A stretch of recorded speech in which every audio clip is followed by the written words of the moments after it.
Welcome to the Mentoring Moments, Empowering Leaders to Mentor Our Future podcast. I am Dr. Rob Wadawa and believe that through teacher and leader mentorship, we can impact our future through our influences on students. As much as we believe in the power and impact of mentorship, many shy away from this rewarding work.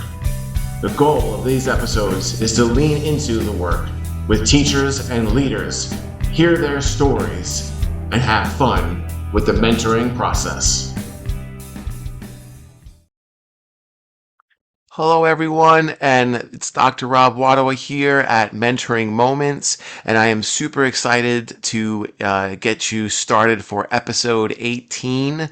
This is going to be a special episode because as I was thinking about wrapping up our school year, I thought it would be really cool to have a first-year teacher on the episode to share what they've learned, what they've experienced, since we are always talking about mentoring teachers and leaders.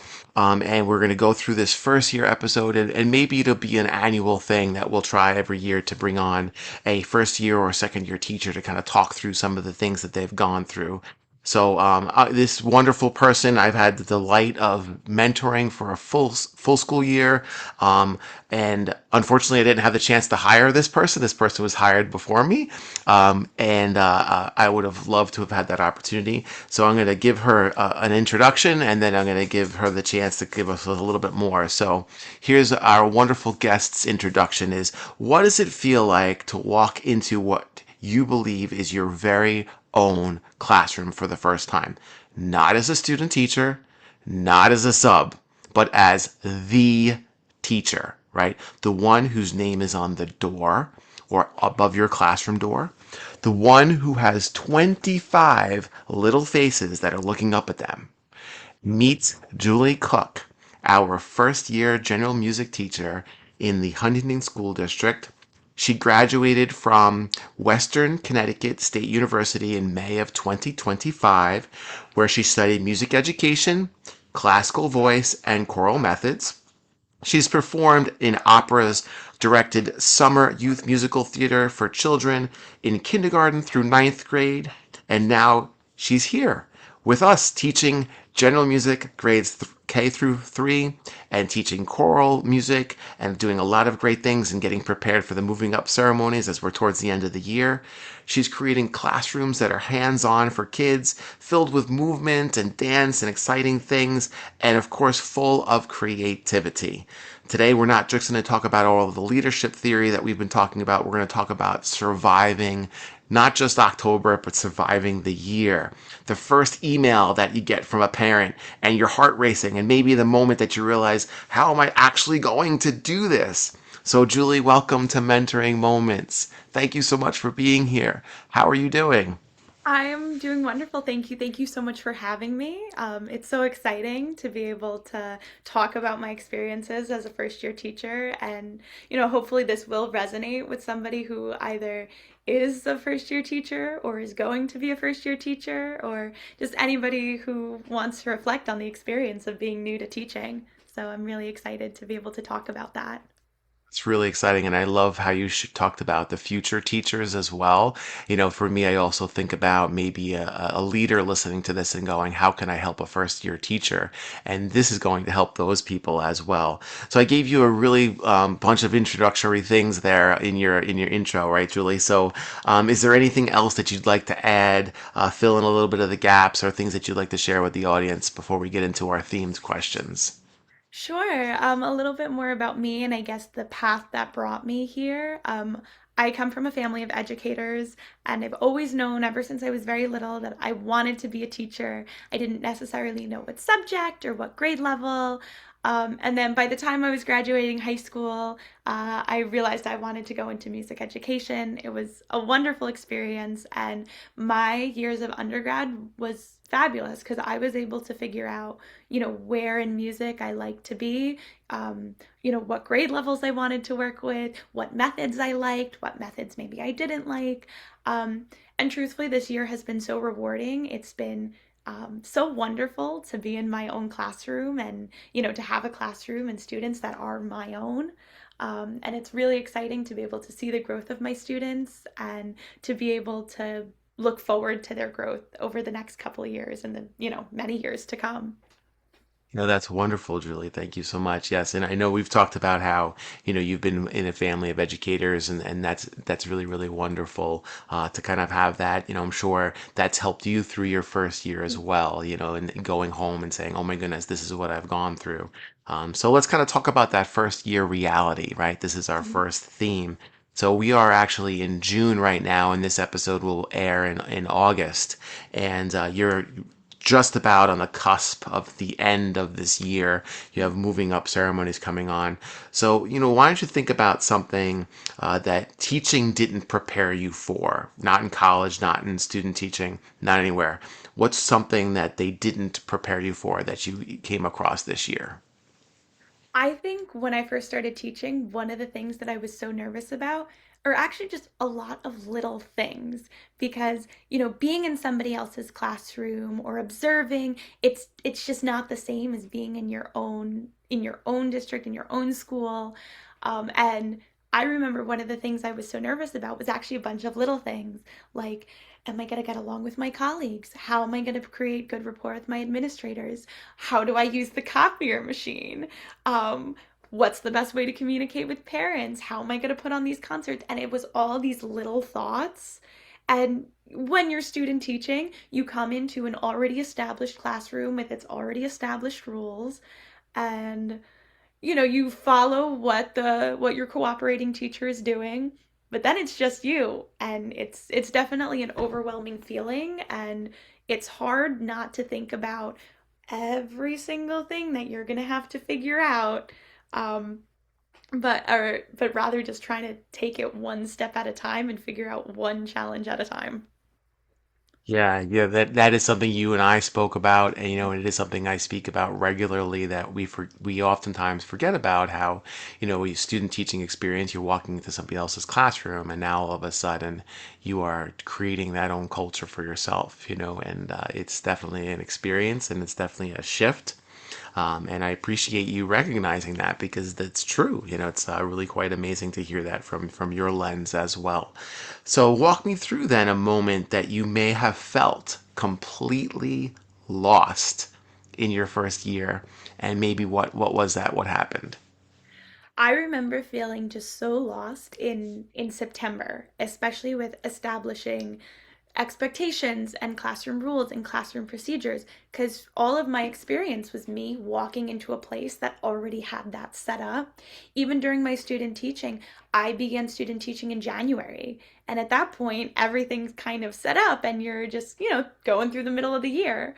So in September, really thinking about, oh my goodness, how am I actually going to make sure that I'm clearly stating my expectations for the classroom and enforcing it and making sure that the students understand what the expectations are and how and why they need to follow through on that. So I remember, there were days where I was just like, "Oh, I feel like they're not getting this." Because in my mind, I was like, "Oh, I walk into a classroom and all the students know what to do because it's January or it's February." So really building that from the ground up, especially with kindergarten, that was scary because it's their first time in like a real school that isn't pre-K, and being their first music teacher and really trying to set the example for the rest of their school career in that building. Yeah, and that's something that people oftentimes forget. Kindergartners, it's the first time they're doing school, right? Mhm. And that's so important. So, kind of, who helped you through some of those challenges, or and what did you learn from those challenges? I remember talking to colleagues, talking to other teachers within the department. I reached out to my cooperating teacher and I asked her for guidance. I remember you and I were meeting, and that was very helpful. And it was very nice to get input from more experienced people and just trying to, take the advice that sounded the best and just trying to do the best that you can. I remember those first few months, I was just like, I was thinking to myself, okay, what would my cooperating teacher do? Because I'm just going to act like her until I figure out what I actually want to do. And that's what got me through the first few months is having role models and thinking about what they would do in certain situations and trying to emulate that. That's really funny that you mentioned that because I was just reading somewhere about how we work really hard to imitate, the people that we look up to, right? And you just shared how your cooperating teacher was somebody you want to emulate. And that's so true because I remember being, back when I started teaching and I wanted to emulate the people that I student taught with. And then eventually you move away from the complete emulation and you become your own version of that, which is fantastic. But the other thing that you mentioned, which I think is really important for people to hear, especially first year teachers if they're listening in, is you didn't say the word, but you talked about it. You said networking. Talked about the networking piece. So you use your colleagues, you use your administrators, you use your cooperating teacher, and I'm sure you spoke to mom too. You had a lot of people around you that were outside and inside the organization of Huntington Schools to be able to say, this is what I'm going through. How can I go through this, and be successful? And then, like you just said, get the different lenses of perspective because that's so huge for us to learn and grow. So thank you for sharing that. Any other thing you want to add about that? Absolutely. Well, I think for any first year teachers or just any people that are emerging into the field of education, networking really is so important. It's so important to create positive connections, whether it's student teaching, whether it's in a leave replacement or any sort of job that you're in. It really is important to get to know people in a positive way because it really does. It makes it so much easier when you know that you have you have a network of people that you can rely on and people that are going to help you really assimilate to the culture of where you are. So it is really important to always bring a positive attitude to wherever you're working and to really create positive connections with the people you're around. Yeah, and I think that to highlight that a little bit more, you kind of alluded to it, but you didn't, is that you were hired as a leave replacement. Hmm. And because of your positivity, because of the things, and, another situation, the district hired you because of how much we appreciated all of the things that you were doing, because of the positive attitude, because of the great things you're doing with kids. So sometimes leave replacements will come in the door and they'll just have that, oh, I'm a leave replacement. But not knock down the door, sometimes all of a sudden you're the person and that happens to you. So again, congratulations to you. I know that's wonderful things. So let's move into our second theme. This is about our mentorship in action. This is kind of talking about some of the work that you and I have done over the course of the year. And so we've been kind of working through things, as the mentor and mentee for this entire school year. What is one conversation or piece of feedback that I had given you that really stuck, even if it didn't feel like it would at first? Well, so I think the one of the conversations we had, it was in the very beginning of the year, and I was telling you about a group of students I had that made up a dance to one of the songs that we were doing in class, and you told me like remember those moments, write that down, journal that, like keep track of that in your memory, however, because those moments are just as important as the concerts and what you see academically and any sort of other performances, but it's knowing that the students are excited to come to class. And truthfully, that stuck with me. And on my difficult days, I would think about that, and I would think about, you know what, maybe today was hectic and maybe today was an off day for everybody, but looking back on, but my students care and my students are happy to be here. So there's something that I'm doing that's working. So I just have to remember to channel that. And truly, that got me through a lot of rough days. And I've had plenty of other experiences like that with students where they've seemed really excited and engaged. Even just recently, one of my third graders, we've been in rehearsals for their moving up ceremony, and they sang songs for the ceremony. And one of my students came up to me and he said, Miss Cooke, I was thinking about it all last night and I wrote down a bunch of songs that you can maybe use in the future for other third graders. And I think these would be really fun and really cool. It's And it was awesome. so sweet that he thought of me and he thought of what I was doing with the other third graders in the future. And he gave me a whole bunch of songs that he was interested in. Some of them were good selections and some of them would not be appropriate for this particular event. Right. But it's moments like that when you know that the students are that they're excited about what they're doing. That's what makes it worth it. Yeah, it's the small things that make a big difference. Every word that you say matters, and it's so true. And I'm so glad that we had that conversation. That conversation has resonated with me. I think I've written about it too because it's something that I didn't think about myself as a first year teacher or even as a first year leader.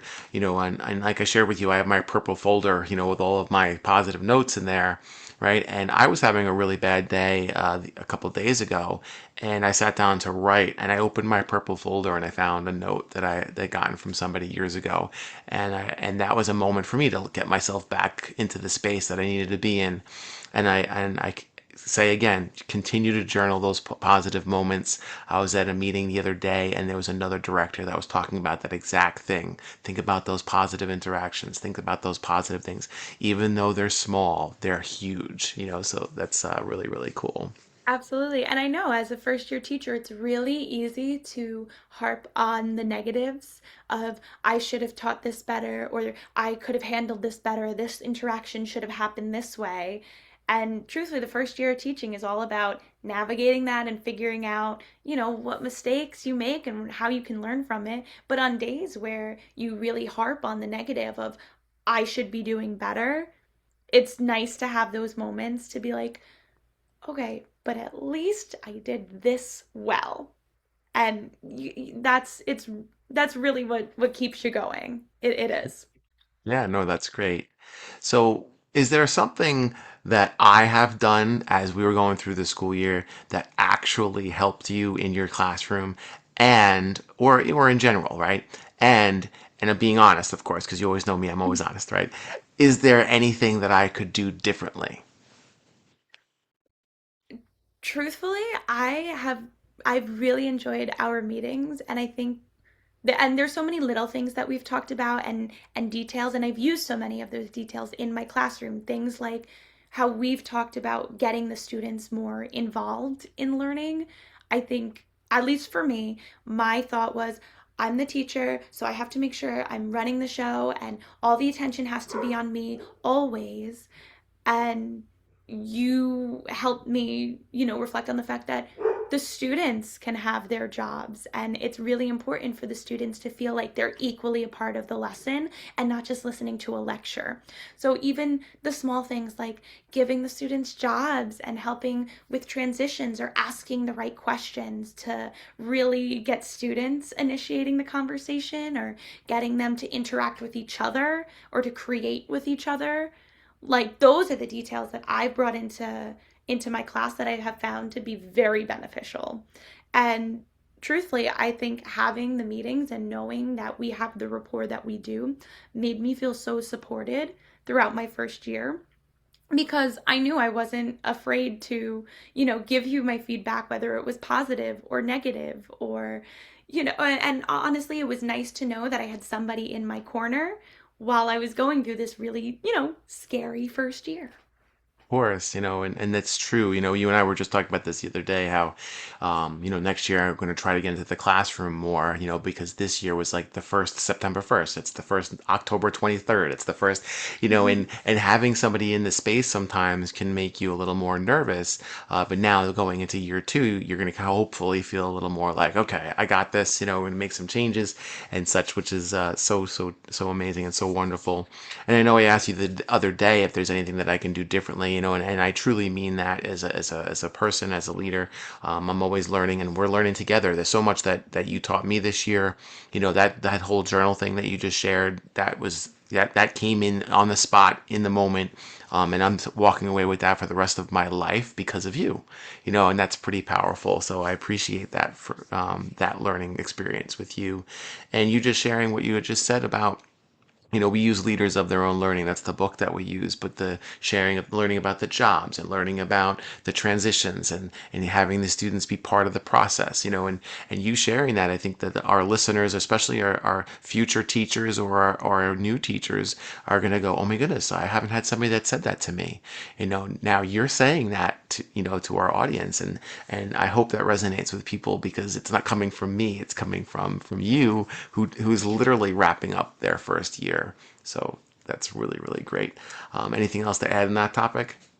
Um, yes, actually. So I, in our discussions about, we've talked about big concepts, we've talked about very like little details of how, assessing students, thumbs up, thumbs in the middle, thumbs down, like very minor things. But when you implement these quote unquote minor things, it really does make a difference. It makes the class run smoother.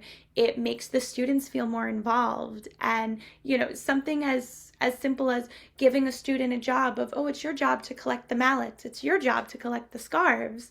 It really does add to the entire classroom environment.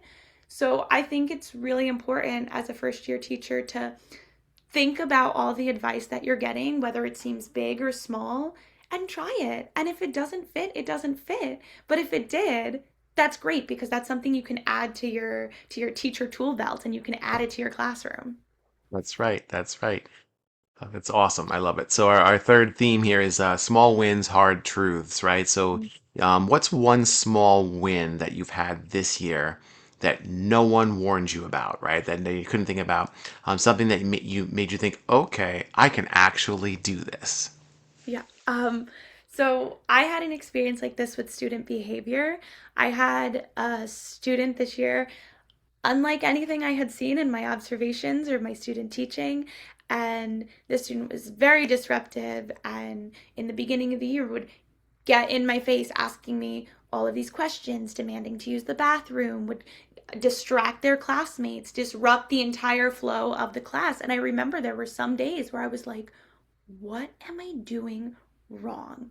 And days where I just wanted to cry because I was like, how do I handle this? How do I do what's best for this student? How do I do what's best for the class as a whole?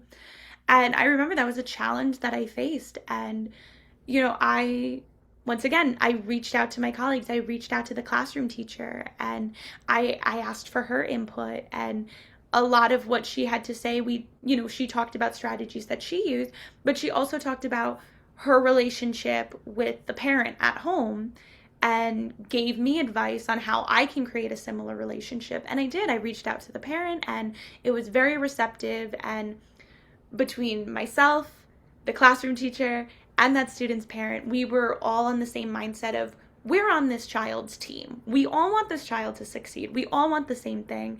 And over the course of a couple weeks, a couple months, I've definitely seen an improvement.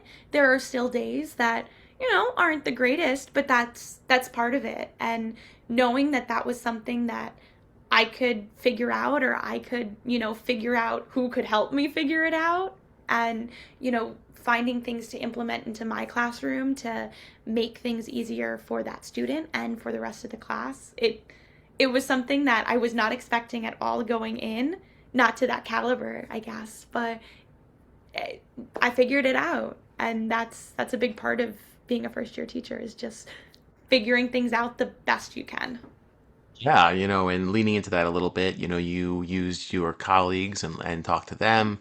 You spoke to the parent, and like you said, you created a team in the sense that we're all here for this child, and we want the child to be successful. And in doing those small steps, if you will, if there's considered small steps, picking up the phone, going down the Mhm. hallway to talk to somebody, right? And that You in had, itself is very scary, is yeah. calling a parent and creating those connections. It is 100%, and making those small steps, if you will, you were able to have that success with this child, and I know that I've spoken to your building principal, and there was a story that I shared with you of probably the same child of some challenges and how you just had this innate ability to, rein the child in that, and I think that's probably because of the relationship that you forged with the child, with the teacher, and the parents. And, you and I talk about it all the time, relationships, relationships, relationships. Absolutely. So really, really cool. So, do you have a surviving ritual, right? A small, something small that you might have that you use to reset after you've had a hard day, something that you might do regularly or for those particular hard days? I think for the particular hard days, like I said, I think about the good moments, and I truly have the mantra of one day at a time. So, and even throughout the challenges of the entire year and all of the big things that I've had to figure out and accomplish, just the idea of one day at a time. So, if this day wasn't the best, tomorrow's a new day and it's going to have its own challenges, but at least it's a new day and it's a step forward. And having that mindset definitely would help me, mentally reset and be like, okay, you know what? This day wasn't great, but it's in the past. And there's nothing I can do about it right now, and I can only move forward. So truthfully, like that's the mindset that I'd have. And there would be plenty of days where I'd be sitting, in the empty classroom after all the students had left and just staring ahead of me and just trying to remind myself tomorrow's a new day, one day at a time. And truthfully, like a mantra or an affirmation like that is sometimes the reset that you need. Yes, I totally agree, and like we've talked about some of the rituals that I have too, in your daily rituals, but that's so true. Take the time, enjoy those positive moments, and all those wonderful things, and as you inspire kids every single day, right? So we are nearing our 29-30 minute mark, so we're going to move on to our, typically I call this my RW rapid fire questions, but we're going to call these the RW first year reflection questions, so we're going to go with that. So this is the questions that we had given you ahead of time. So the first one is looking back at your first day of teaching. So think about yourself there for a moment on September 1st, if you will. What piece of advice or what would you tell that version of yourself right now? I would tell that version of myself that all the things that you are afraid of, they're going to happen and you'll come out on the other side and it will be okay. And you will be able to figure it out and you will be able to do what you need to do, even though it seems really overwhelming in August. By the time it gets to June, you'll have completed what you need to. Yeah, that's great answer, and actually it's good advice too. One of the things that people talk about hemming on things. What you're worried about today, you're not going to worry about tomorrow, and in 2 weeks is going to be an anthill, and 4 more weeks is going to be a grain of sand. Yeah. So you get through it. So what's the one thing that you were really afraid of, which we kind of talked about before, but it turned out to be not as scary as you thought? I think one of the things I was most afraid of was putting on the winter concert, um, the Songfest performance, because on paper it seems like a really big deal.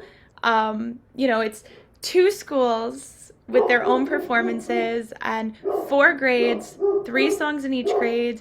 Each of the songs need to have their own, specific criteria, and then it's preparing the students, running the rehearsals, performing, having people from administration coming to watch your performance. And especially for me, I was a leave replacement at the time, and I didn't know whether I would be staying or if that would be it. And so it definitely was a lot of pressure of, it was something I was very, very nervous about, but somehow I did it one day at a time. And Yes. that's something that I'm really proud that I was able to accomplish. And I've even started thinking about next year's Songfest and what I can do differently and what I'm going to do the same. And, it's exciting stuff. Yeah, and to kind of reflect a little bit back on one of those performance opportunities, I'm sure you'll remember this moment. You were using technology, and the technology did not work for you, and Mhm. you handled that like a champion. You went right over to the computer, kind of tried to fix it, and said, "Okay, I'm doing this without it." And the students did a beautiful job, and you handled it like an outstanding professional. It's another small reason, small moment that it was a big moment, and everybody in that room, the superintendent in that space, the assistant superintendents in that space, commented to me on that moment and how you were able to pivot so quickly and make it look like it was seamless. That small thing made a huge difference. So kudos to you, my friend. All right, Thank so you. so last one. On the hard days, on these hard days, we talk about a hard moment there, but on the hard days, what keeps you coming back? I think it's the knowledge of knowing that I love doing what I'm doing. I love my students. I love where I'm working. I love what I do on a day-to-day basis. And, even if one day isn't great, it's the reminder that I am doing what I love and I'm doing the thing that I've wanted to do for years and have set out to do. And that in itself is very rewarding that, I did all the schooling and I had all my aspirations and I made it happen. And, that in itself keeps me coming back. Wonderful. That's wonderful. So thank you. So before I let you go, I like to always ask the same question as I'm moving forward more and more with the podcasting. And I want to ask you, Julie, because I think your answer will mean a lot to our first year teachers, right? So who has been a mentor to you, not just me, but to anyone that you can think of? And what's that one specific moment or piece of advice that really helped guide you to be the person you are today? One of my biggest mentors was my high school choir director. And something I talked about earlier is how I knew I always wanted to be a teacher, but I wasn't sure necessarily what subject, what grade level, what I wanted to apply to colleges for. And this teacher who had known me for years and knew me very well, she brought me into her office one day and she said, Julie, you really should think about going into music education. You love music, you love singing, you love choir, you love performing, and you love sharing that with others, and you love helping your peers. And she really pushed me to explore that. And I said it for years. I think that is one of the best things that anybody has ever done for me, because that push really brought me where I am today. It has brought me so much happiness and I'm truly grateful for that. And something she said to me, she said you need to love what you do. And you love music and you love teaching. So why not think about music education? And it really is true. You do need to love what you do. And it's a conversation that you and I have had where you've said teachers who love teaching teach children who love learning. And that's the truth. You're going to have the best results in the classroom if you yourself are happy to be there and you're happy to be sharing that material with the students.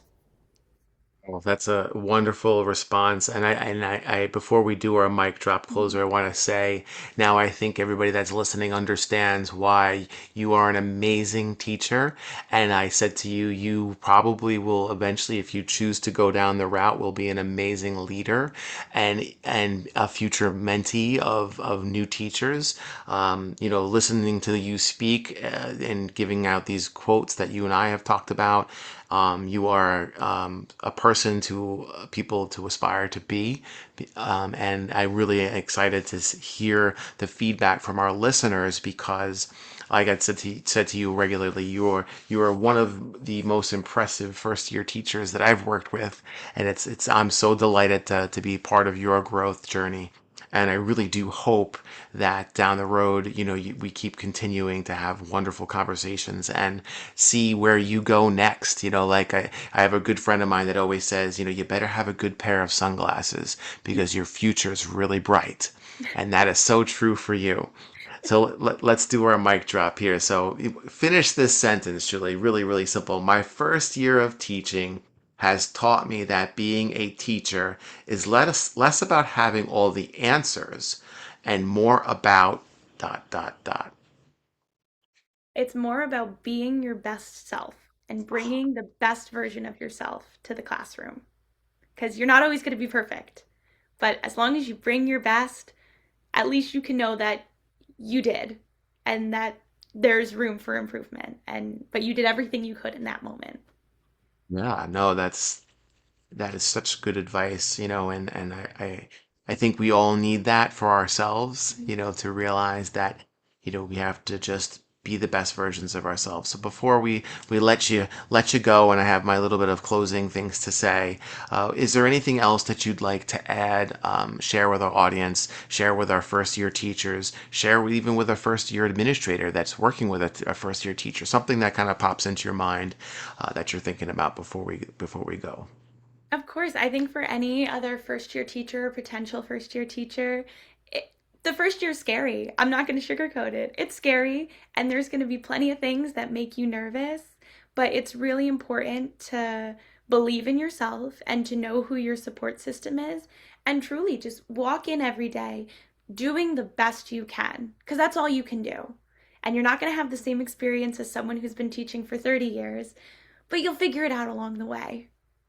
So that's something I think is really important to take away, and it's an important mindset to have when you begin teaching. Great, that's great. And one more thing is that some of our listeners may actually want to reach out to you for advice and talk to you. Is there anything that you have, social media or email accounts or anything that you could share with our listeners so they could reach out to you? Because some of them would love to probably reach out to you. Absolutely. I think the best way to reach me is from my email. Um, the email that I'll respond the best to at any given time is jmcooke, Cooke, 426 at Gmail. So that's the best way if anybody wants to email me and reach out. That's the best way to reach me. And I love to talk about my experiences, whether it's giving advice or just starting a conversation. I'm all for it. Great. I'm gonna write that down, and I'll work to add that to the show notes as well. So thank you so very much, Julie, for being here. It was an honor to have you on as a guest. And when we talked about it, I was like, "There's no pressure, none whatsoever." And you really are somebody that shines and does some amazing things. So thank you again to the audience for listening to this episode with me and with Julie.